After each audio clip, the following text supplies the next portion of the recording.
Welcome everybody to episode 164 of the You Can't Comp This NBA Trading Card Podcast. We're your hosts, Adam, Amy, and Russell Gibson. A little bit earlier than normal this week. It's crazy in Melbourne at the moment. But for very good reason. I think your Swannies are in the grand final, and yes, you know we have a public holiday here in Melbourne for it. Yeah, we did have some football chat on the Facebook page, which kind of made me a little bit sad, but that's okay. I did a shout out trying to get grand final tickets. Sadly, none of our basketball enthusiasts could hook me up. So I am going to drown my sorrows at a barbecue and hopefully celebrate a big win for my team. So that's it. Yeah. Anyway, look, when it's the grand final, I'll allow some football chat on the thing, but otherwise it's banned. It's banned. Yeah. Banned. That's fair. That is fair. At least I'm not trying to comp football cards. Oh, jeez. That would be deleted. You'd be put on post-approval ad. But speaking of comping cards, we're really going to dig deep. We're back into cards this week. We've had some fun weeks. It was nice to speak to Lane last week. Yeah, that was a lot of fun. Interesting, informative guy. He's got a lot going on in the hobby, and actually, I'm kind of proud to fly the Australian flag when I speak to someone like Lane. Building 130 point and all the processes he's got done for the hobby, submitting cards for people to PSA. It really is an asset. And it's also the way that media is sometimes portrayed in terms of social media. There's so many scams in the hobby to have that service available to Australians for that. I think it's just really reassuring and dare I even say heartwarming, but yeah, I'm proud of Lane in terms of his 130 point work. I think that's just kind of cool to, know someone like that, For sure. Well, I just think Australia in general, it contributes in such a meaningful way to this hobby. Well, small but meaningful. Yeah, so we've got people like Lane with 130 point, which is, it's a globally recognized platform, which is awesome. Obviously, we've got friends like Tyson Beck. Yeah, Tyson's the next obvious one, isn't it? Yeah, and then there's us. Wow. Are we on the podium or are we? I think we're a few steps back, but that's that's okay. We're working on it. Anyway, so this episode is all just comms. So what we're going to do is we're going to go through every single Eastern Conference team. This week we're going to do the West. And so I think what we should probably do to start the show off is shout out to Daniel Turini1253. And he is a listener on YouTube. And he put up this question. Hey, legends, could you do a last minute buys before the season starts segment? E.g., who is cheap or who has dropped at the moment that has potential to grow throughout the season. And what my initial plan was, and I put up a bit of a teaser on socials, maybe last week, I think it was, but then we had Lane sort of come on at the last minute. I was just going to do 10 cards, but then it got me thinking, we've been very, very comp light the last few weeks, so why don't we just get out and do the whole lot? So we're going to do the whole league. No more comp light. We're going to do everything. We're jamming it all back. In. Yeah. We might have to separate it into conferences. Yeah. Well, half and half. If we could do every team in 2 minutes, we could do the whole league in one episode. We could do a special 4-hour show. No. We'd do that live. No one's going to listen to that. I mean, not even my mum would, She would turn it off after about 15 minutes. We should have requested, we do that at the AFL Grand Final Parade. We could just talk basketball cards. That would suit me. I'm sure that would go down like a lead balloon. I actually thought about doing that like a live segment when the AFL's on, the grand final. So then people who don't want to watch the grand final have got something else to do. You realise you'll be doing that solo. I will be watching. I know, I definitely know you won't be there, but I'll see the notification. I'll pop into the chat. I'll say it would entertain me anyway. I'll be giving score updates for the football. All right, let's do this, Ad. Let's get going. Let's kick it off with Boston Celtics. They should go first. They're the reigning champs. They deserve maybe a little bit more love than Jason Tatum and Jaylen Brown got from Steve Kerr and the Team USA playing rotations. They got a gold medal out of it. They did. Well, yes. Jaylen Brown didn't. Jaylen Brown didn't. Tatum did. You can just enjoy it. But yeah, the Celtics. Tatum. Yeah, so look, we're not going to touch on every player from every team. That would just be just too difficult to do. So, for example, for the Celtics, we've pointed out Jason Tatum and Jaylen Brown. That's the one we're going to talk about today. But Ad, feel free to chip in anywhere that you want. Yep. Cool. You can lead us off with with Tatum. So Jason Tatum, if you look at his 12-month growth, he's actually down 32%. And that to me is just frankly, bananas. if you look at his 1 month growth, he's actually down 28%, which is super interesting when you think about it, because he's just come off NBA Finals win, was definitely an important player, and it didn't get the MVP, but that's okay. He was actually trading very recently at 852. He's currently trading at 610. Is So I that an think, off-season thing? yeah, it definitely could be an off-season thing, but I think this is also, and we've touched on this a little bit, of when people are holding onto cards to sell them at particular, pinch points in terms of their career. And I think that's what we're seeing here when a lot more of these cards have become available. But I think the real question for me is, where is this gentleman going in the next 12 months to, say, 5 years? And when you look at the Celtics roster, and also moving forward, potentially with Bezos buying the team and also the salary cap going up, we've spoken about the large salaries that the Boston Celtics, players are being paid. And in my head, I'm like, how's this all going to work out? But actually, with the growing cap, maybe it's all going to work out and this team is going to stay together, this sort of, nice young nucleus. Yeah. Where I'm going with this is, I actually wonder if the Celtics are going to win multiple championships over the next few years. And I'd like to hope not. actually, is this a really good buy at the moment? It's $600. Population on it is higher. I'll definitely appreciate that. It's 890 on the silver PSA 10. I actually think there's some room for this to grow at 610. So You think? yeah, I think so. I don't think this is terrible. And I think probably, yeah, where I'm going with this is, it's dependent on him winning multiple championships though, but I definitely see that potential there. So Yeah. now, Yeah, I think there's Jalen, definitely. I think Tatum's definitely worth a look-see at the moment. yeah. Yeah, Jalen Brown, on the other hand, is in a different price point altogether. So he's trading at the moment at 265. His 1 month growth is down basically 10%. Let's just call it that. His 1 year growth, though, is really up and down, but he's actually up like 0.5%. So population on this is much, much lower than the Tatum at 287. If I did have to choose between the two of these, just simply for the price point, I would go with the Jalen Brown because, And the population. yeah, and the pop, yeah. Yeah. Do you think there's a world where Jaylen Brown does usurp Tatum at the top? I think a lot has to change in that space. And Aside from Steve Kerr, like trying to make it look that way. I think Kerr actually has done the Boston Celtics a massive favor. Like, they've already been talking about it on social media that they're going to use it as motivation to come into the new year and just dominate people. And I think the championship from the hangover is a real thing. So maybe what we're going to see from the Boston Celtics, there's no championship hangover for this team. They're ready to go right now. So that to me is going to be really interesting. So to answer your question specifically, the only way I see Jaylen Brown being more expensive than Tatum if Tatum bottoms out. And there's no real reason for Tatum to bottom out, because I still think all the talent and the pedigree is going to be there for Tatum. And look, if you're asking my honest opinion, the way that they give out the MVP award for the finals, there's not a lot of logic behind it. And I actually disagree that Jaylen Brown I was going to say given, but given's not the right word, or gifted. And again, that's not the right word. He earned the award, but I still don't think that was the right decision. Yeah. Yep. Anything else on the Celtics you want to talk about before we push on? I've got one quick one hit me. Derek White still trading at $80. I'll let you manage this. I've got nothing to talk about on this one. It's a lower pop. I mean, he's an Olympic gold medalist now. Looking at the 1 year growth, he's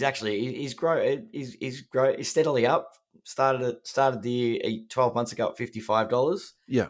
Now trading at $80. Yeah. So my immediate comp to that would be Drew Holiday. I think love it. Yeah. Derek White is like a poor man's Drew Holiday, and I think if you want to spend that low end money on a player who's really good, and I'll put those two in the same category. I'd probably rather put my money into Drew Holiday. So that's probably where I'm sitting with that. Oh, Derek White's the younger player, though. Yeah. I think more potential for growth. Yeah, Drew's got 2 championships on 2 different teams. Derek White might get another gold medal. Maybe. Might win some more championships. All right, so multiple championships on one team or single championships on multiple teams? What's so? More impressive? For example, for me, I prefer Kawhi Leonard's career in a lot of ways because he won championships on different teams. And so, for example, he gets traded to Toronto and they virtually instantly win a championship. And I think there's something to be said about that. And so for me, the LeBron legacy is better than the Kobe legacy? That's a completely separate argument altogether, man. It's true. It's true. And look, that's a different episode. Yeah, absolutely. That's almost a question to itself, really, isn't it? Yeah. It's true. It's true. But yeah, like I couldn't imagine anything outside the bubble. I mean, all jokes aside with Derek White, I couldn't imagine anything outside the bubble of Tatum and Brown, really. There's not really much in the way of prospecting. Yeah. Do you think there's a market for Porzingis, or it's PC only at this stage? I think Porzingis is fine, but I think the issue with him is that the prices on him haven't moved a lot. And Yeah. so I bought Porzingis a couple of years back, identifying him as someone who I thought was less, his value is less than what his talent is. But even moving to a Boston team, his value didn't come up very much. And then he was injured through the finals anyway. So that was really the most Porzingis thing that could happen. Gets traded to a really good team, contributes in a meaningful way, but then is injured for, half of the finals. Like that's literally the summary of his career, isn't it, really? Yeah, pretty much. Look, I think you can buy him if you want, but I don't think there's a lot of upside there. And also the big man sort of thing. So, yep, most definitely. alrighty. Who's next Brooklyn on the Nets. list? I've got a note next to this one that says low end delight. So the three players I identified is Cam Thomas, Cameron Johnson, and Killian Hayes. So I think Cam Thomas is probably the most interesting one to talk about because he had that huge spike last year. And his prices at the moment, actually, I'm really surprised about. So silver PSA 10 is currently trading at $170. And for me, that's actually a sell or a hold. I'm really sort of, maybe I'm just being too conservative on this one, but I'm not particularly that interested in spending that much money on that. In saying all of that, if he has a crazy good year this year, we've already seen him having a spike. Actually, I think he could go up. He could have another spike. And there's no reason in my head. Some people just have that, let's just say the Fruja factor. I think he's the type of guy that, can go up and down like a yo-yo. And maybe that's his hobby destiny, that he's going to be like a stock that's extremely volatile. Population on this is 45. Look, I don't have the stomach for this type of asset collecting, but I can actually see that, being a piece. I see the rationale behind it, for sure. Yeah. The next two I'm actually more interested to talk about. So Cam Johnson, silver PSA 10 is 594. So it's high. The population on that is very high, but the price point on this, it last traded at $9.85. This actually might be one of my strongest buys out of everything that we talk about today. And if I'm recollecting properly, we did a segment on Cam Johnson versus Mikal Bridges, and I'm pretty sure I said Cam Johnson was the better buy at the price point. So that was an absolute stinker from me, but I'm going to double down. At $10, if I picked up 3 or 4 of these at $10 a piece, I would be very happy about that. Yeah. There's going to be a lot of opportunity. If you look at the Brooklyn roster, there's a lot of opportunity here for players to emerge. Yeah. So, which takes us to our last one. This is really for Al Kane's. Killian Hayes got not re-signed. He got signed by the Brooklyn Nets. I can't find any data on PSA 10s on this, but his raws are trading for $1.49. Look, I kind of think this is fun, Killian Hayes is not fun if you paid more than $1.49 for him, though. Sorry, Al. I think if you land one of these for sub $10 Aussie, you send off a few to PSA, he has a really good year. Because, again, there's going to be a lot of opportunity on this roster. So, look, I think the Brooklyn Nets are a really sort of fun, prospecting team. And there's actually like a lot of meat on the bones there. So, that potentially some dollar box goodness. Yeah, that's right. Makes sense. Go digging through. We go to a local card shop, see a couple of Killians. Why not? Low end delight. I think that little catchphrase sticks. Yeah. It could be one of those like you sort of take a $20 challenge almost, and you go into a bargain box and you dig through, try and how many can you get for $20? Yeah, like what's going to be the best value, and then wait for a couple of months and see what that $20 turned into, kind of thing. Yeah. Awesome. Should we go to our first ad break ad? We should. Let's start with the Hobby Hangout this week. I think I'm feeling in a Hobby Hangout type mood. So thank you to the gentlemen at the Hobby Hangout for your support. You've given us so much support in terms of opportunity to be at your events and live podcasts there and believe in our product. So we're grateful for that. You also give us sponsorship too, and that's what we're going to talk about now. So the 17th of November, we will be at the Hobby Hangout and hope to see everyone there. Tickets are currently on sale for $35. It doesn't say how many tickets are left at the second release, but then the final release will go on sale for $39. It is 11:30 a.m. to 5 p.m. It's at, why can't I see where it's at? The Melbourne Pavilion in Kensington. And did I say the date, Ad? The 17th of November. 17th of November, the Melbourne Pavilion. It's gonna be great. We're gonna be there. Of course, it's gonna be great. Also, shout out to Sydney. Sydney have got a show the 1st of December. That is at it's funny I can remember this, the Roundhouse. Again, tickets are at thehobbyhangout.com.au. Get along to this, guys. It's always a really good day. There's trading zones, there is live workshops, there's podcasts, there's breaks, and just a really good way to meet people that you've probably spoken to online and put a face to the name, basically. I think that's the thing that I enjoy about the Hobby Hangout, and it's true. These events. It's gonna be a heap of fun. Heap of fun. Alrighty, we are back. Welcome everyone back. So glad that you could join us back. We're going to get straight back into it with the New York Knicks. Now, this one is kind of juicy for me, actually. There's sort of one that I'm very interested to talk about. And then after that, there's some sort of like really good sort of mid-tier guys to sort of consider. So I think Jalen Brunson is the one that is the obvious one here. And I think where I was at with him in the last 12 months was I felt like there was potential there, but I just really wasn't too sure how much further he could go. So he last traded at $300. Now, where I currently sit with Jalen Brunson is I actually think he's going to go into the next tier. So he's trading at more than what Jaylen Brown is, but less than what Tatum is. So he's sort of in between those two. Yeah. I consider this a buy. And the reason I do is because of the market that he's in. You know, New York is definitely a basketball town. I would also say too that the investment that the Knicks made in the offseason was significant. I think getting Mikal Bridges into that system, in the Thibs system that is like, you know, all defense and hustle, and also you literally need an Iron Man, and Bridges has never missed a game. Yeah. And so, I mean, the injuries might have been what cost them. Yeah. Definitely they had injury problems last year, but they've really added to their depth. They're a little bit weak at the center position, and Zach Lowe did a really good podcast about that this week. So if you want to hear about the Knicks center position, listen to that podcast. But at the same time, getting back to Jalen Brunson, I think he's going to go into that next sort of tier. And will his hobby love, you know, go into that next tier too? You know, I think it's fair to say yes, he will. Interesting. Population on this is moderate. It's 541. So you could sort of argue that's a bit of a detractor, but at the same time, given the population counts of players from this draft class, 541 is not terrible. It's not horrible. Yeah, exactly. Yeah. So look, I like this, and I think this is one that I'm probably going to be looking at the most this year. You want to check in a couple of times throughout the season. Look, yeah, I'm just really curious to sort of see where this ends up. You know, am I putting personally my money into it? I'm not. I'm looking at collecting different things, but you know, I like the play here. I think that's where I'm sort of going with that. So correct me if I'm wrong. You're really giving this sort of the rocket ship analogy where this has taken off. Like 12 months ago, this card was selling for $100, right? It's now tripled in value, so 200% growth. Yeah. Are we going to see another 200% growth? Is this going to move up into that stratosphere with Tatum? Maybe not 200%, but I suppose where I'm going with this is why can't this card keep going up? Yeah.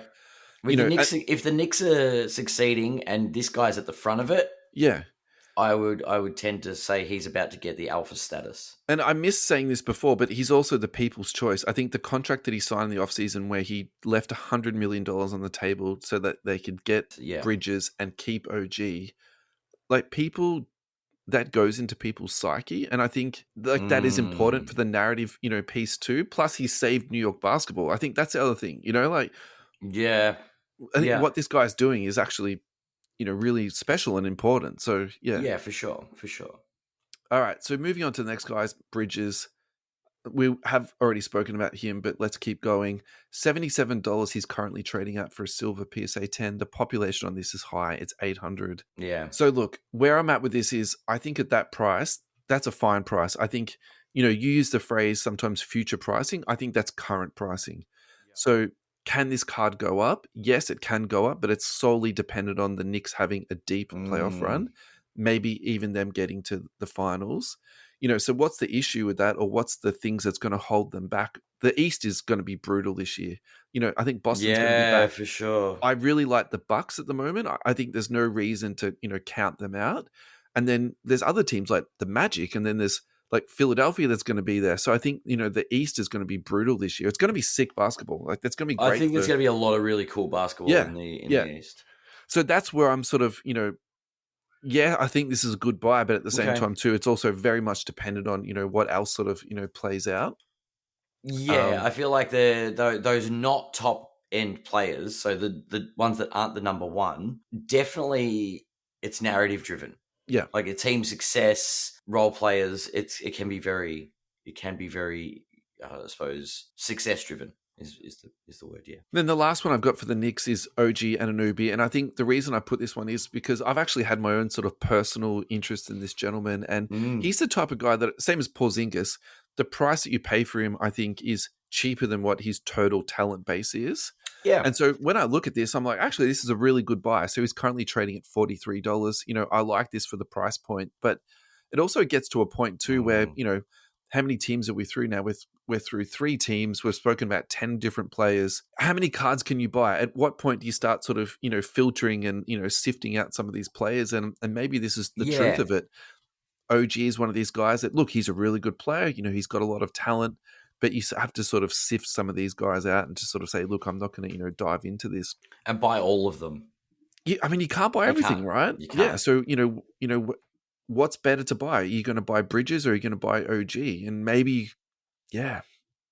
Anyway, look, if you do want to buy this, I don't mind it. I think the price is fine. The population is 259, so there's a lot of room to grow there. True. Yeah. True. Heaps of growth potential. And I think there's opportunities for people to try different things. Yeah. That's the thing, because you're right, you can't buy anything, so I don't know. Moving on, 76ers. I'm really interested to talk about this one, and I've just narrowed it down to 2 players on this team. I think this is, in my head, the 2 that are hobby relevant is Tyrese Maxey and Joel Embiid. Agreed. Maxey, for me, is in the same conversation as Jalen Brunson. Ooh, so you talk about somebody who, has the potential to go up higher. And I think last year, actually, I feel like the narrative for me is exactly the same as Brunson. I was watching these prices go up, but I'm like, how much more is this going to go up? And then after seeing him at the end of the year and even in the playoffs, I'm almost like now there's a lot of talk around Embiid about him being, he's been the league MVP. So what I'm about to sort of say is almost like blasphemy in some ways, but I actually almost see him as potentially being the best player in Philadelphia because I think Embiid has got so much talent and so much ability to impact the basketball game. Like, this is not a diss about Embiid, but there's also the piece around his injury status, his fitness, his maintenance on the basketball court, and I think that's where Maxey is the complete opposite. Like, his conditioning is like a boxer that can go for 12 rounds or, an extreme triathlete. Like, and you never really think of this guy as being injured. So I think that's where I see his value to that team is that, maybe actually more sets and more plays are going to be run through Maxey because he's going to be the consistent piece. And then Embiid sort of almost fits around Maxey. And that's kind of cool too, because then you've got this amazing talent, fitting around. And I feel like my basketball fantasy was actually when Kobe Bryant was the second option to Shaq. Because you think about Kobe Bryant catching the ball in the wing with no one on him because, people have rotated off going down to Shaq and then Kobe's just scoring in space. And, if you it's that 1-2 punch though, right? Yeah, if you role reverse that around, whereas Maxey's drawing defenders and kicking out to Embiid and Embiid's just got all this space to work in, like that's a really, sick sort of like 1-2. So what you're saying is Embiid and Maxey are the new Shaq and Kobe. Definitely not. I'm just trying to paint like a bit of a basketball analogy. But yeah, so look, he's trading at $323. The population on that's 515. Look, if this is a $500 card, I'm not going to be shocked. Honestly. I can see this taking a step up. Yeah, it's already traded at $450 at one point. So it's not outrageous to say that it's going to get back to that and eclipse it. So I really like this. I'm really intrigued by it. I think Maxey has got a lot of, room to grow still in terms of his career potential. So yeah, I'm really high on this kid, actually. I love watching him play basketball. And then, let's talk about Embiid. This is a really interesting one for me because population on his silver PSA 9 is 62. There's no sales data on the silver PSA 10 on card ladder. So this is a little bit Wow. limited conversation. So it's not a like for like comparison, but Mm. his 9 is trading at 168. So let's just say that his 10 is trading at double that, maybe even more. Let's just round it up to $400. I was going to see if I can see the pop report on it. Yeah. Okay, so no, there's 88 10s. And Okay. they're current, yeah. Yeah. Okay. So, I've been really fascinated by Nikola Jokic in the last 6 months. And I think if you've been listening, to my content and, watching stuff on Instagram, there's been a lot of Jokic stuff going up. But almost I can sort of see myself going down this same sort of rabbit hole with Embiid of having this ultra talent. They've won really important national awards. And if he's adding championships to that pedigree too, I think, are these cards actually really good buys now to hold for the next, 10 years? I'm not talking about a quick flip here. I don't think that that's the narrative on, someone like Embiid. But again, for that price and the talent point, I think there's a bit of a mismatch here, and I'm quite intrigued by it. The detractors are obviously the injury history, and also he's a big guy. People aren't, generally trading for that sort of stuff. Big on bigs. Yeah, but it's market, yeah. Yeah, definitely worth watching. All right, do you reckon we can do one more and go to our next break, Ad? Yeah, let's do it. Smash through it. Toronto Raptors. Now, the one-line slogan I put on this one is a lot of prospects to choose from here. So this is a prospector's delight. If you just want to prospect one team, go to the Toronto Raptors. Now, I'm going to slag Scotty Barnes here. So Scotty Barnes' ex went onto Twitter this week and basically did this whole thing about him dating her through high school, dating her through university. She moves to Toronto, to another country. She finishes her master's. Then he mysteriously just breaks up with her without any explanation. And then a month later, he's impregnated a much older. I don't think we need to say the appearance of the woman, but no, she mentioned that quite a few times, in there. But he impregnated a much older cougar. I think that's probably the phrase to use, isn't it? So she's a little bit salty at the moment. And I actually think that Scotty Barnes should be slammed for this in his hobby value. So I'm putting Scotty Barnes as a very strong sell just for his his act on this here. But all jokes aside, I don't think the market agrees with you. All jokes aside, Scotty Barnes, PSA 10, population 300, currently trading at $150. I think the comp for this for me is Kawhi Leonard. His skill set is so broad on both ends of the court. I had the privilege of seeing Scotty Barnes play in person, and it was a sick experience. Yeah. I almost would put it in the same sentence as seeing LeBron play. His physical presence on the court. He's a big boy, man. Yeah. And the amount of court that he covers is insane. So, look, I all jokes aside, apart from his dog act that he did, I really love Scotty Barnes, but I'm just not that high in terms of his hobby love. I don't think he has that. Does he not have the hobby love because he's stuck in Toronto, or? I think part of it is his game. I think his game is very nuanced. It's very, three-dimensional. He can play both ends of the court, and people, that's not that exciting. Anthony Edwards is exciting. LaMelo Ball is exciting. Scotty Barnes probably. Scotty Barnes, yeah. You could argue is maybe even better than Edwards on both ends of the court, but I don't think Edwards would agree. Of course, Edwards wouldn't. Edwards' ego is bigger than that story that his ex just dumped, That was probably my favorite story of the week. I'm not going to lie to you. Fair. Alrighty, so we got Scotty Barnes covered. Scotty Barnes, you're a sell. Quickly. Now, Quickly is interesting for me because the Raptors invested a lot of money into this kid, a lot of money. So he's currently trading at Raw for $4.50. I think the play here is you buy 10 of them and you send them off to PSA, hoping that a few come back as 10. He'll pop and then you flip them out. I think that's the play there. But obviously there's some risk that comes along with that. Yeah. Now his PSA 10s, the reason I say that is because his PSA 10 sold for 70, 65, 67, and 80. So in terms of just doing the pure mathematics, the definitely the play is there.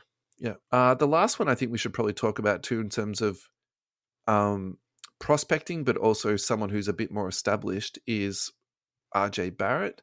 Oh, Now, it's an interesting one. the problem with this, though, is it's not the price point, it's the population. So the population on this is 1,380, trading for $57. I probably think the better thing to do here is explain that, buy a though. numbered card. Yeah, I was going to say, this is part of that. Isn't he the Ja Morant year? Yeah, so this is Ja So Morant, but also it's the New the York tidal market. wave of the new year. Yeah, sure. Everybody graded this. He was in a massive market, and there was a lot of hype around this kid. Yeah, and correct. I don't think the reason he was traded so much was his lack of talent. I think it was his lack of mesh with Tibbs. And so That's true. what you could see in Toronto is him actually, reaching his full potential. Yeah. But really here, I think you do need to move away from the silvers. The population on this, that's not collectible. That's like that's a Pokemon Kobe White card. level. Yeah. All right, mate. Final thoughts on the Knicks, and we'll go to our next ad. On the Raptors, you mean? Sorry. I know we just looked at two Knicks cards. I had the RJ Barrett and his rookie cards in a Knicks uniform. Yeah, so thank you for correcting me. Yeah. Same as Quigley. Yeah. Yeah, that's right. Yeah. Both of, well, they were traded, obviously, part of that part of last season's big moves. But yeah, no, Alrighty. I think there's a lot of room to move, and it's teams like the Raptors where there's a lot of fun to be had. But beware, don't expect to become like the next Gary V selling Raptors cards. It's probably not the biggest of markets. The next Ken Golden. Yeah, that's it. I still think there's a play there on that quickly, like buying Raws and setting them off. There's not that. Like usually the equation is it's quite like small margins, whereas to me that's almost like a 10x. Like that's quite interesting. Yeah, true. Alrighty, fastbreaktradingcards.com. Thank you so much to Alvaro and John for supporting us. We really appreciate your sponsorship. Check out the lads at fastbreaktradingcards.com. Now, if you go onto their website, use the promo code YCCC10. I think I might have said too many C's then. C's. It's not YCCC, it's YCCT10. Also, which stands for you can't comp this. Yeah, now I'm thinking about chips and CCs actually. Anyway, if you use that promo code, you will get 10% off the Fanatics memorabilia. Last week, we spoke about the Bob Cousy, Mitchell and Ness, which I still think is my favorite jersey that they've got for sale on there. It also comes with the Hall of Fame 71 inscription. That's $8.95 AUD with a 10% off code. Now, I'm going to do a little bit of salesman pitch here at the moment. If you are looking to get Fanatics memorabilia, at the moment, Fanatics is currently not selling to Australia due to the lawsuit. So if you are looking for Fanatics memorabilia in Australia, I think the boys at Fast Break Trading Cards are a really good option because they've already got all the stock here and they're still legally allowed to sell it. So they might actually have the market cornered at the moment in terms of the volume of Fanatics memorabilia. For sure. They also have sealed product. They have packets. They've got boxes. Check out the lads. They will always take very good care of you. Alrighty, Adam, how are you feeling? How is your break? Very refreshing, very refreshing. I am. What are you drinking today? Actually, I didn't hydrated. It's water.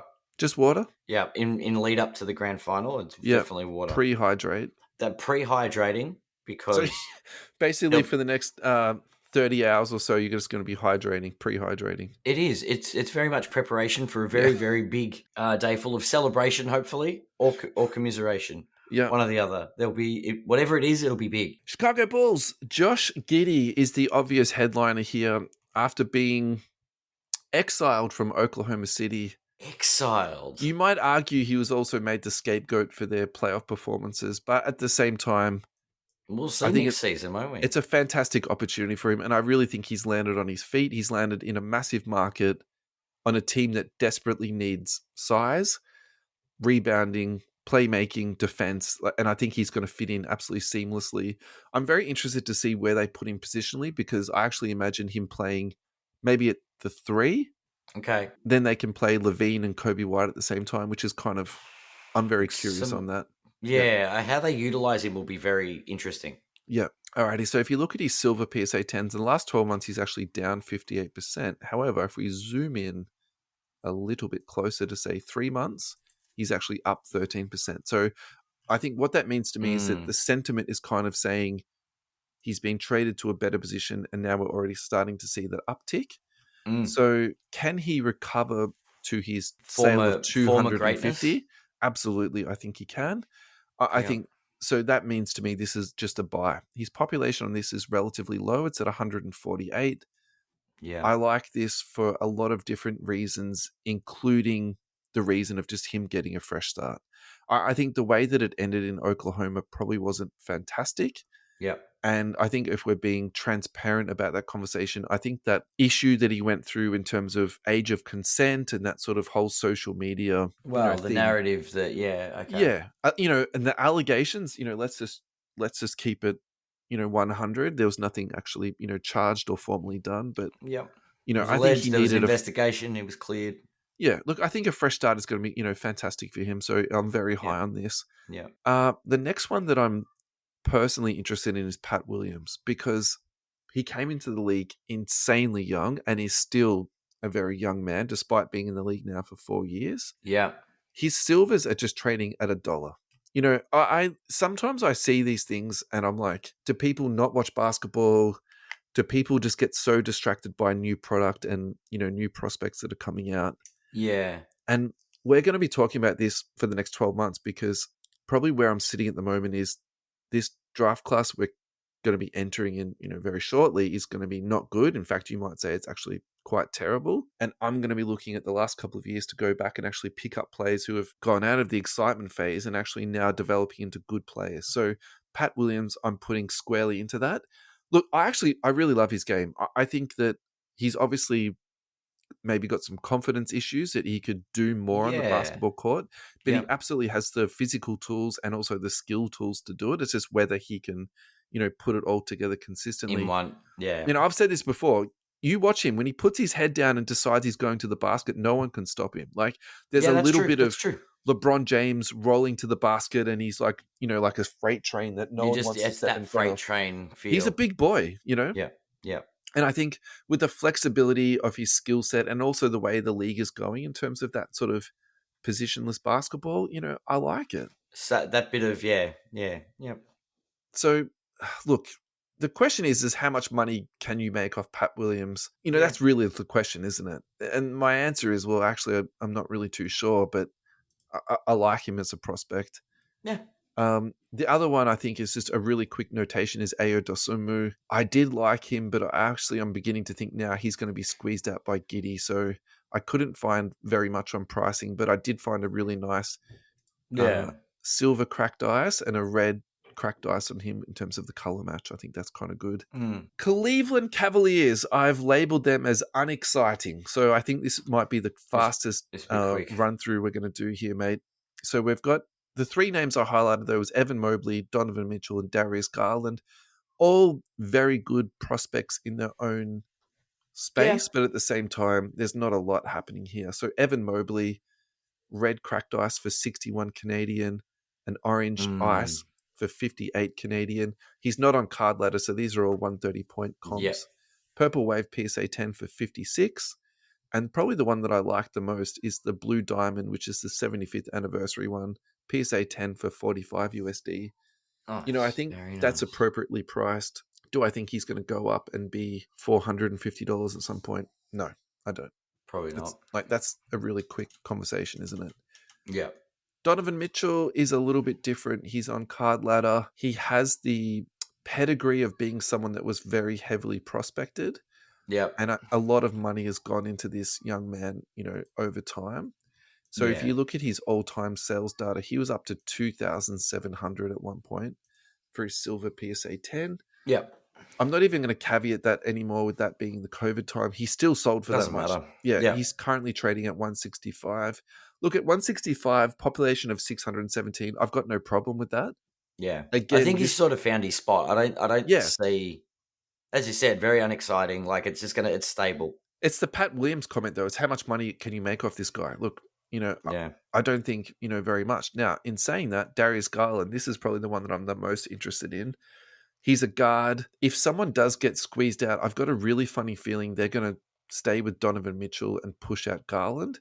Okay. And I'm going to put him into the Josh Giddey conversation of he actually just might need a fresh start. Currently trading at $58. The major detractor here is the population, 1,616. That's Now, insane. let's just really quickly rotate here.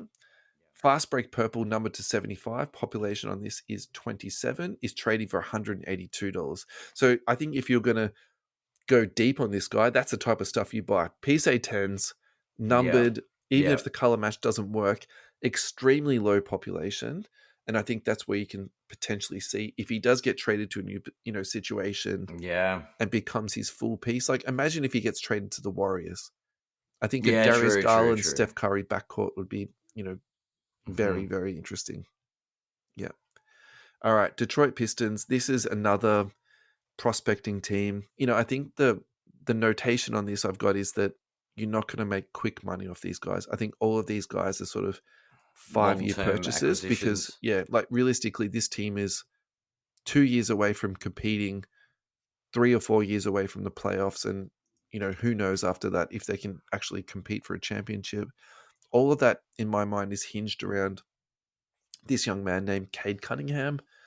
I've been on the record about this guy, I would say multiple times, and I'm actually not going to change my narrative or tune around that. I think this guy Mhm. is an all NBA talent in terms of all NBA first team, potentially in the future.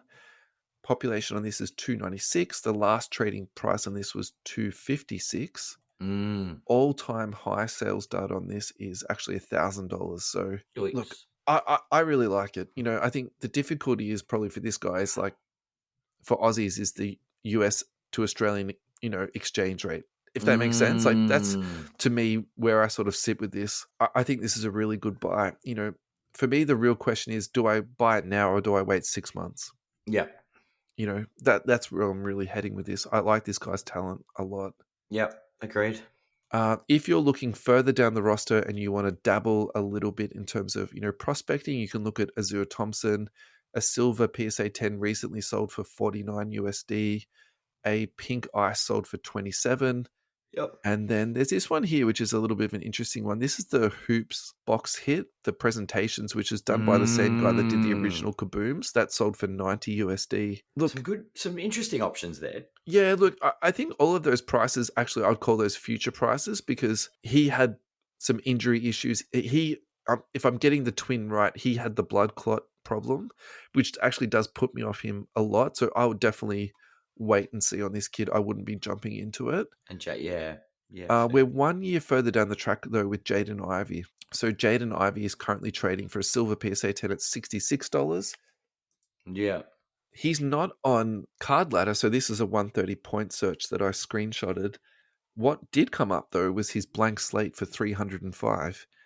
We've spoken about blank slates in terms of forever cards, just like Wow. downtown. So I think maybe this is where you start to look for someone like Jaden Ivey if you believe in his talent. That's really true. There were some And Ja Morant yeah. comparisons floating around for a while on this kid.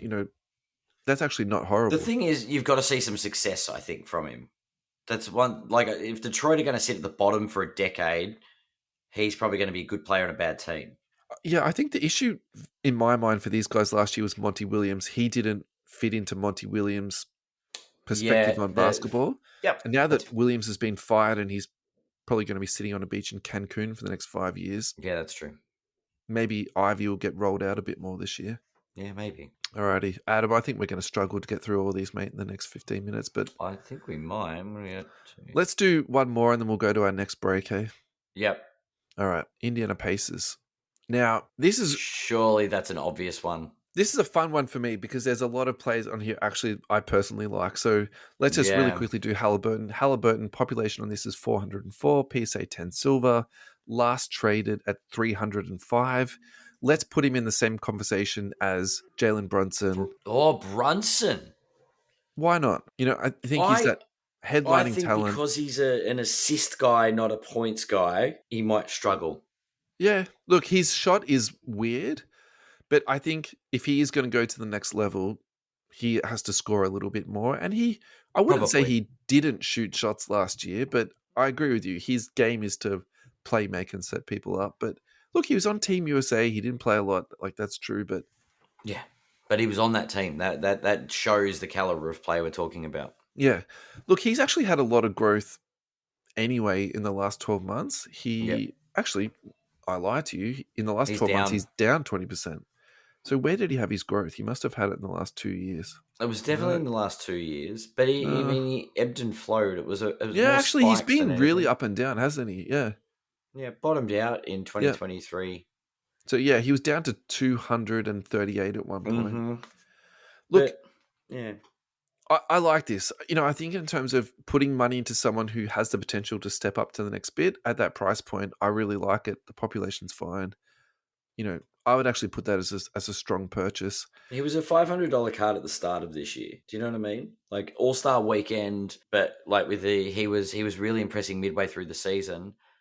But as the season sort of progressed on, without the Pacers succeeding, Yeah. I'll say he sort of dripped off. And it's the pain point of one of those small market teams, and he's not the dominant scorer that Brunson is. Yeah, that is true to both those points, but I feel like he's eclipsed that small market issue. I don't think that's a big deal for him. I think he's he's been in the spotlight enough. Yeah, that makes sense to me. All right, this next one is ultimate high risk. So Dries Walker didn't play very much last year, and that's a very Rick Carlisle thing to do. He doesn't play rookies very much. So where I'm going with this is I'm expecting him to be in the rotation this year. I like his skill set. I think he's got a long way to go in terms of developing, into a fully formed NBA player, but I like what he's got there.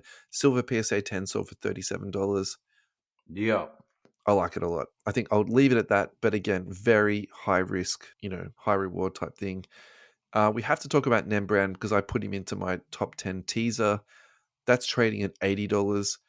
I think the way I consider him is like 2 years ahead of Dries Walker. And so Yeah. the way he played in the playoffs really, caught people's attention. And actually, I can kind of imagine the excitement, continuing on with this. Where do I see this topping out? Maybe at 120. So I don't think there's, millions of dollars to be made here, but at the same time, I think this is someone that's going to, keep trending upwards. Yeah. I think he's going to be really important to their development this year. I think if he keeps playing as well as he did, he has to be starting and playing, big minutes this year. I'll be really surprised if he doesn't. Yep. Agreed. Honorable mention here is Johnny Furphy, the Aussie guy who absolutely destroyed it in Summer League. Someone's going to be squeezed out of the rotation. Is it going to be Dries Walker? Is it going to be Johnny Furphy? Anyway, we'll see what happens in that space. All right, Ad, let's go to a break. US Sports Cards Australia, thank you for your long-term commitment to our podcast. You'll be with us for at least the next 6 months, guys. So if you hate this advertisement, I do apologize in advance. Go to ussportscardsaustralia.com.au. You will find sports breaks listed, singles for sale, collectible protection, hobby boxes, sports memorabilia. Ross has also got some toys on there. Pretty sure there's some water pistols for sale. But the big selling point here is ComCA, which is a consignment service for Australians. So you send your cards to Ross. Ross lists them onto the website. Then at the end of the month, you will get your money sent to you. Ross is taking care of all of the back end. He will list your cards for you. He will manage the sales part of it. Everything is all sorted out there. I'm just looking at the site at the moment. He is definitely slowly filling this out and getting more people's cards onto there. So I think that was been a bit of a challenge for him, maintaining and managing the process of getting people's cards on there, but it's definitely filling out there. So definitely check it out, guys. If you are a breaker and you've got boxes of cards sitting there, contact Ross. He'll take all of those cards off your hands. He'll list them onto the site, and that's something he wants to start working towards with that too. So yeah, thank you so much. US Sports Cards Australia. We are back, Adam. Are you ready for the last quarter? The last quarter. This is going to be a fast and furious. We have to smash this out. We've got 6 teams to go in 15 minutes. Can we do it? We'll keep it succinct. I'll try to keep my segueing ways from escaping me. I don't think you've really been the problem here, to be honest. All right. The Bucks have limited down to 3. Giannis. Now, I'm going to put Giannis into the same conversation as Embiid and Nikola Jokic because I'm very intrigued by this young man. 85 population on his silver PSA 10, trading at 7,400. So we're not talking about a small amount of money here. My question is where is this card going to be in 10 years' time? Is this going to be a $10,000 card? Is it going to be a $50,000 card? Why can't this be a $100,000 card? Can I counter that? Go. It's going to be a $5,000 card. Okay. Is he going to disappear, frazzle off into the sunset? let's just say he breaks his leg tomorrow Yeah. and never plays again. His resume in my head is pretty rock solid. Mm. Population on this is low. Look, yeah. I, this is out of my price range and I've completely missed it, but I'm putting him deliberately with Jokic and Embiid because I do think he's a little bit, maybe underappreciated within the hobby. And maybe the narrative I'm also trying to thread here is like, is this where we're going to see Jokic in a few years? Is this where we're going to see Embiid Yeah, maybe. maybe half the price or, even a quarter of the price? It's still a massive uptick. So, yeah. Is this the because in my eyes, I'm like, unless he does something big and wins again, Giannis is Yeah. not a So, disappointment, but he's not fulfilled the expectations that we've all put on him. okay. Yeah, maybe. Look, so let's move to the next guy, which is Damian Lillard. And I think he's going to be the important piece of Giannis winning the next championship. Population on his silver PSA 10 is 42. It's trading for $1,000. Now, I'm actually really surprised by this. In I saying think this that, is the mover if they win a championship. yeah, so I'm a little bit actually not hot on this card. Like for me at $1,000, I'm like, that is almost future pricing. And actually, this card at one point traded at 10,000. So that sort of for me, even at 1,000, I'm like, Oh, that's too okay. much for me. And for me, I'm like, look, this guy needs to win a championship or maybe even two championships for it to be $1,000 card. But Yeah. so to take your point, maybe this will be a $1,400 card if they, win a chip. And maybe that's the right approach to take from it. But I'm just not that high on Lillard at that I feel price. that. I Yeah. feel that. All right. Who In else you terms of got? prospecting, we've got Beauchamp here. Someone has to emerge from this roster and play meaningful minutes for them. I actually like Beauchamp and what he can do. And I do think there's potential for some movement within that roster. I don't think their roster is set. $12 Canadian, his PSA 10 silver sold for. That was in June of this year. Actually, I suspect probably his prices have moved up a little bit since then. But at the same time, that to me is really, juicy. It's delicious. You can hold on to that. Maybe Yeah. flip it out in the playoffs if they're, going really well. I like it. Yeah. Yeah. Atlanta Hawks. Now, this team for me is either going to be an absolute train wreck this year or they're going to be, super fun to watch. And the one I actually put number one on this is Dyson Daniels. He got traded there as part of the trade with the Pelicans for, I'm blanking at the moment. I can see his face. He was traded from the Spurs to the Hawks and then, DeJounte Murray. thank you. I was going to say, I was about to say you're not helping me here, but you just said it. No, Yeah. I was thinking. I was waiting for Processing. Yeah, it was coming. Yeah. Look, I think he has a lot of potential. And the reason I say that is because he's got genuine NBA size and his skill set is almost like a point forward type thing where he's like a really big guard or sort of a small forward or Mm, shooting guard. And so, I think his skill set actually fits quite well with Trae Young because you do need someone to protect Trae. So yeah. if he starts at the two and is facilitating and defending, the better backcourt person, I kind of like this a lot. His prices are quite low. So I found this one here, numbered to 299, PSA 10 on his rookie year. It's sold for just $15 USD. So again, I think if you're looking for someone to prospect on and has that sort of, upward potential, I Yeah. also think too, Aussies have a little bit of insulation here is if you're buying these cards in the States where, no one really cares about them, you can bring them back here and I think you'll break even pretty easily because of that sort of Aussie market play too. So I think that sort of gives you a little bit of, maybe reassurances. Shelter. Yeah. Yeah. Yeah, for sure. The big boy for me is Jalen Johnson, and I was high on this kid last year. I still feel the same way. So just really quickly, some of his prices. Silver PSA 10 sold for 105. Another one sold for 80. A Ruby Wave sold for 70 USD, which obviously is that nice sort of color match. It's really good. I've got no problem with these prices at all. I think you can expect him to have more development this year. And then I think the sad story of the Hawks is Trae Young. So let's just really quickly talk about Trae Young. He had that group in overseas propping up his prices. They have absolutely They've abysmally pulled failed. the rug has been well and truly pulled out Yeah. from these from Last Trae Young. sold price was $150. The population on this is just absolutely blown out to 2,355. Look, It's crazy. the funny thing is, I actually think this could go down even more. at some point, Really? yeah, I think so, because at some point, the population is just such that, and also things do very much go in sort of a trending type way.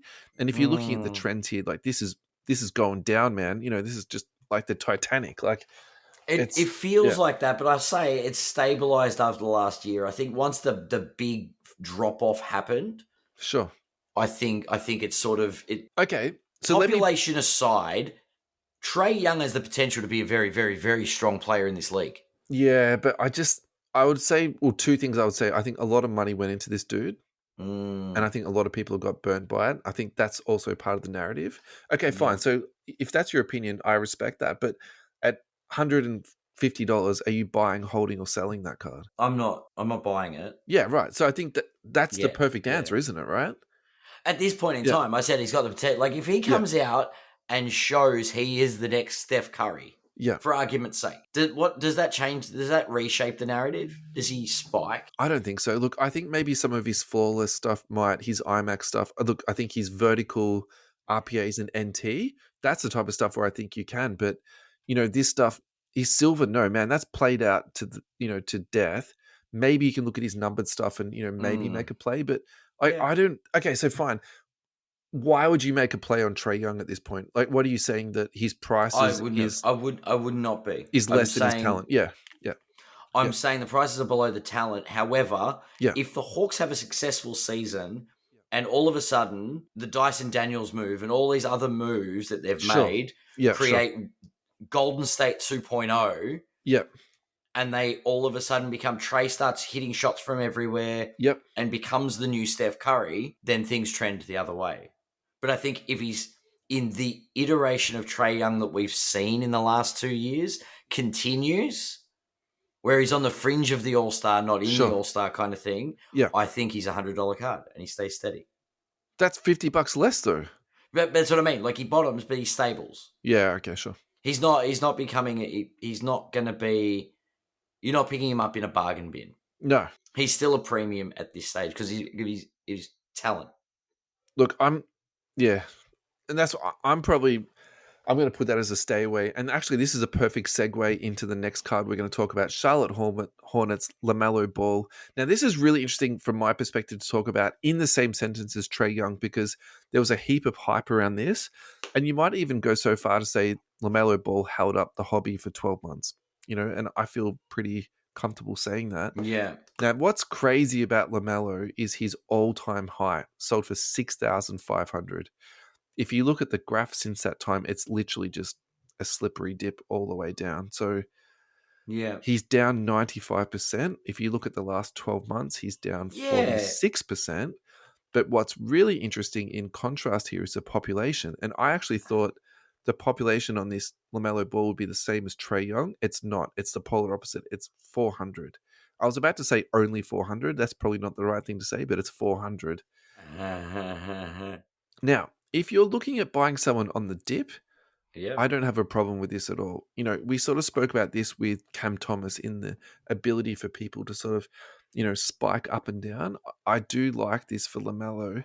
The Yeah. only issue I've got is when you look through the Hornets roster, I don't think realistically they're built to win because they don't have a lot of They're juice. throwing mud at a wall at the moment. Yeah, they don't have a lot of juice at multiple positions. So, the next big thing is probably Miles Bridges. And then you could sort of say, well, Brandon Miller's been pretty good for them. But then when you start to look at their other guard spot, what have you got? Seth Curry. Then you look at their pivot position, they got Mark Williams.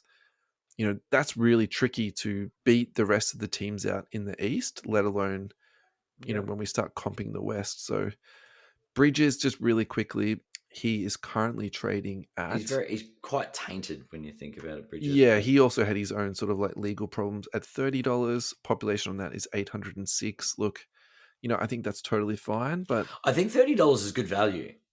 yeah, but He could really turn it on for a patch there. Yeah, I'd put that in the same sort of category as Trey Young, though. It's kind of like, and also too, we've spoken about so many cards today. Like, if you sort of filter them out and rank them, I'd sort of put him like, pretty close to the bottom. So, but if he has a good season, is he a $30 card or is he an $80 card? Maybe he's a $50 card. Yeah, 50 or 60. Yeah. Okay. I do find it pretty hard. So he's not as good as Derek White. No. Okay, that's fair enough. I like Derek White. I mean, White has championship pedigree. And a gold medal. And a gold medal, yeah. Actually, the one I'm most interested in is Mark Williams. So his Mark silver PSA Williams, 10 traded for $33.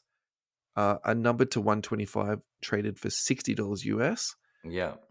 The issue I have with this guy is not so much that I like him, it's just his position that he plays. I think that's, extremely limiting in this case, but definitely I wanted to talk about him. Yeah. And I think the obvious one that we need to talk about, mate, is Brandon Miller. Yeah, Brandon Miller's we're obviously sort of at the end of the cycle in terms of, him coming out of his rookie cycle. He's obviously not on card ladder, so this is all 130 point data. I'll just quickly reel these off. Silver PSA 10, 202. Cracked ice for 82. Red ice for 62. Red sparkle for 435. Now, this one here is really interesting. So this is the white prism, numbered to 175. That traded for 831 USD.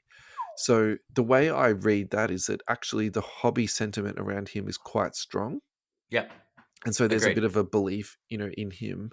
Probably. So you reckon Miller and Ball can rejuvenate the Hornets in a couple of years? I think there'll be a really good 1-2 tandem. And I think actually Brandon Miller will be significantly better when Ball comes back. Because, I think Brandon Miller has got a good game, but I actually think he's not a number one. And so let's just say you paired him with Halliburton, that actually might be a better pairing just because of the way that they can play. But at the same time, LaMelo has got, really good court vision. What I'm worried about with this kid is that once the excitement comes off, what are we going to see with his pricing? It's not, and I'm not talking about talent here. I'm not talking about fit. I think the talent is fine and I think the fit is there, but it's the cycle.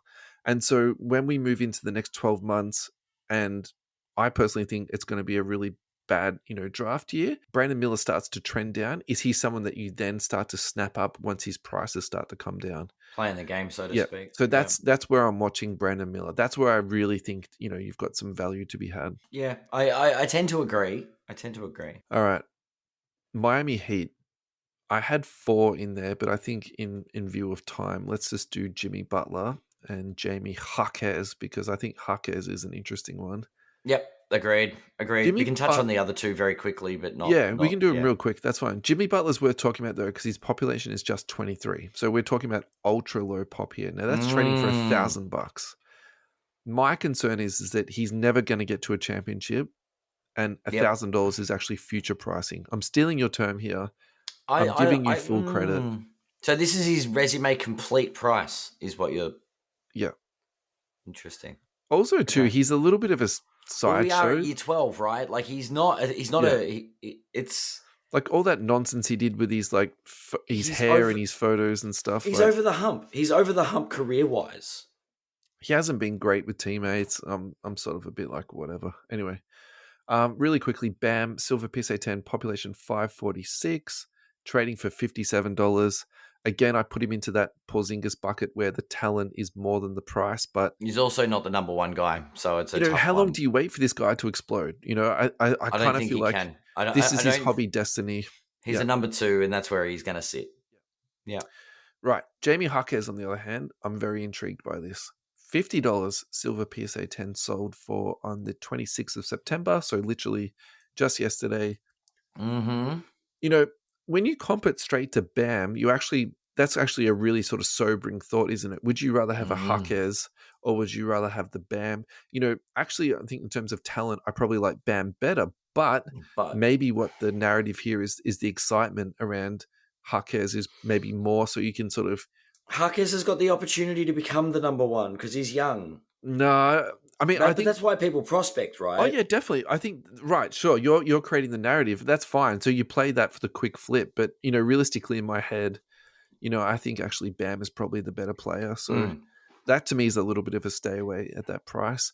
Now, just really quickly, I want to talk about Tyler Hero. I just want to talk about the population on this. Actually, it's not that bad, 858, but that's trading at $36. But for a guy that's never going to be the number one, that's tough. Yeah, but this dude had a lot of popularity. So at one point, he was trading at all time at 1,400, and I think in terms of, we want to talk about people getting burned through COVID, and we highlight, Zion, we highlight Ja Morant, let's not forget Tyler Hero. He definitely broke some hearts, this guy. For sure. All right, Orlando Magic. This is probably a personal favorite for me. Most I love the Magic. There's just something about this team which I'm almost like romantic with at this sort of point. So romantic with. Yeah, I know what you mean. they're just a good young team, man. And I think they're going to be better this year. I think the KCP acquisition is like a really big deal. Like essentially, yeah, could put them forward 2 steps. Just a really quick side note, Markel Fultz is still unsigned at this point. So I really hope he goes to the Spurs or the Warriors or something like that and just signs for a veteran Backup guard minimum. But for the I was actually Lakers. buying him last year in the hope that Yeah. he was going to spike. But yeah, honestly, rest in peace to all the Markel Fultz collectors out there. Yeah.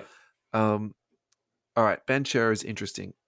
Insanely talented. I'm going to put him as much talent as Jason Tatum. That's how much talent I think this kid has. Ooh, okay. Uh, He's not LeBron though. He can get into phases where he is just automatic in terms of his scoring. Okay. I think he's unselfish. I think he plays the right way. He is a big body and he has a multifaceted skill set. I also had the privilege to see him, and I had Live. fantastic seats that day. I was up close to him and he just was just unstoppable. And I think, yeah, at this point, I'm just like frothing over this guy, but I think he's insanely Yeah. talented. Okay. My issue here, though, is his population. He's already up to 707, currently trading at 400. I think at that price point and the population and his current talent, all of that is fine for me. Yeah. The real question is this a buy, a hold, or a sell? Look, I probably think at that population, you probably should sell that out and move into something that's numbered, even if the PSA number is lower. Yeah. That's just my personal feeling. His autographs actually do really well, and I think they've held their value, really well. So that's the other play you sort of do with him. You look at his patches, you look at his on-card autos, and you play that market because, yeah, I think if you want a high-end prospect, I think Banchero is a really, really interesting, and I It's an hope interesting look. Yeah. yeah, I hope we can come back to this one ad in 2 years and talk about it and kind of say, look, in episode 164, we were talking about We this were kid. talking about this kid. Yeah, and now this is where he's at. Like that's kind of how I feel about this guy. I like him. Yeah, I think it's a good look. and then I think if you want to low end prospect on this team is Anthony Black. I think just like I was saying about with the Bucks, someone needs to emerge. The same thing here. Like the Magic have invested into young players. They just need people to step through the cracks. Anthony Black has the 3-and-D pedigree, a numbered to 100 fast break sold for $40 USD for a PSA 10. The silver sold for 50. I think if you're getting a silver for 50 and a numbered to 100 for 40, I know where I'm putting my money every single time. Yeah. That's a little bit of a curious one for me. So look, time and a place, really. We're in the off season, so maybe it slipped through the cracks. Who knows? Yeah, maybe. Look, I think if I can be honest with you too, actually those prices for me are really high because I think he is not even a home run to make the rotation this year, let alone be in the starting lineup and contribute significantly. So I think these prices for me are quite risky, but at the same time, if you want some risk and you want to, dabble in something, yeah, this is it. Agreed. Last teammate, we're going to do it. The Wizards, let's go out on an absolute banger. Let's start with Jordan Poole. Absolute banger. Now, look, we've called some things right over the years, and we've called, well, I'm talking about myself here, we've called things wrong here over the years, but this one, we were so effing right, it's not funny. So when Jordan Poole went to the moon, we were like, sell, sell, sell, sell. The highest price he sold for was nearly $900. He's currently trading at $39. So I think like that is, and that's post-COVID too, man. So the people that bought into that, honestly, shame on you. Population 1,177. Look, even at $30, I'm not touching this. I think he's basically become like a carnival and sideshow act. But it's one of those things where are you prepared to spend like $30 to go, this was $1,000 card? Yeah. And I mean, that's the narrative behind it, isn't it? Yeah. And you do a podcast segment on it and I don't know, do you write it off as a tax deduction? I don't know, man. Entertainment purposes only. Then you burn one. I don't know. So if you look at the Washington Wizards roster, I think the thing that's really come through to me is they're drafting young. They are drafting really, really young. They've got, multiple 19 and 20-year-old kids on this team. So Koulibaly was 19 this year. He'll go into the league 20 this year. I'm putting this as the same as Anthony Black. So actually, he's trading at very comparable prices. Silver PSA 10 is 51. Interesting about this, and I think I wanted to talk to you about this one, Ad. Gold to 10 traded for 2,800. Like, for me, that is like ultra high risk investing. Yeah. And I think, particularly with the team's pedigree, they've not really demonstrated any ability to put together a winning or a team of any significance. I'm actually also really worried about their younger players this year, in that they might be somehow trying to push towards the playoffs, because if you look at their roster, the way it's constructed, they've got a really clear sort of veteran starting five that they can roll out on the floor. Yeah. And there's almost the argument to be made that Koulibaly is not going to play this year. Yeah. That's true. Alex Sarr might have trouble getting into the rotation, and so might Bub Carrington, whereas he actually should be probably playing these guys 35 minutes a game and just kind of be saying. But then they also give up on prospects. Like, the Wizards are such like this.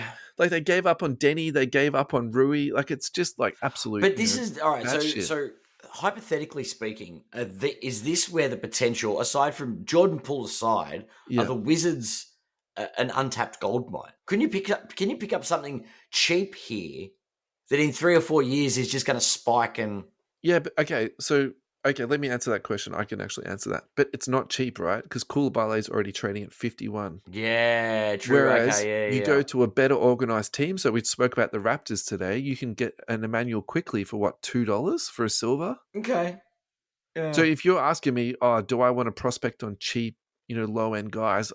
To be honest, I would probably just stay away from the Wizards in entirety, including Alex Sarr. Like, how much is a PYT? I think Sarr's definitely not worth touching. But the others, but how much is the Wizards going to be in a PYT this year, Ad?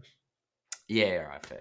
They're going to be like second or third highest. I'm looking at the Wizards preseason. Everyone's like, "Oh my god, all these who's going to get it?" and overpaying. Yeah.